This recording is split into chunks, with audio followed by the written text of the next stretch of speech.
থাক, বাড়িতে বেচারে ইফতার করতেছে, ইফতার করতে দাও। বলো তো যেন কোন সময় কোন জায়গায় আবার দৌড় দেওয়া লাগে।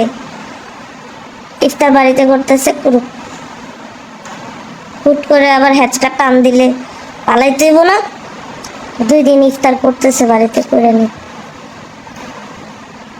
আহাদের এই পঞ্চম বিধবা বউ আহাদের পেছনে যে আধা জল খেয়ে নেমেছে তা কিন্তু ভালো করেই বোঝা যাচ্ছে, কারণ সে রীতিমতো এখন প্রত্যেকটা ভিডিওর মাধ্যমে আহাদকে ওয়ার্নিং দিচ্ছে, থ্রেট দিচ্ছে। এমনকি বলছে বেচারা 2 দিন হয়েছে বাসায় এসেছে, পরিবারের সাথে ইফতারি করছে, করুক, 2 দিন ইফতারি ভালো মতো খেয়ে নিক, এরপরে আবার যখন হ্যাচকা টান দিবে তখন আবার কোথায় পলাতে না হয়। বুঝতেই পারছেন কোন দিকে ইঙ্গিত দিল। আহাদের ওই পঞ্চম বিধবা বউ যে আহাদকে আর শান্তিতে থাকতে দিবে না তা তো তার কথার মাধ্যমেই বোঝা যাচ্ছে।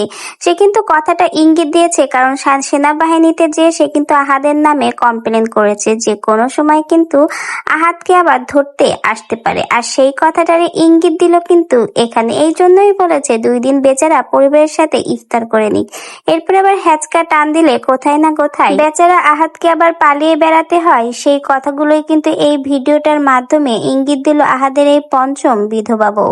অনেকেই প্রথমে কিন্তু আহাদের এই পঞ্চম বিধবা বউকে নরম সরম ভেবেছিল, কিন্তু ভাই সে তো নরম না, সে হলো গরম।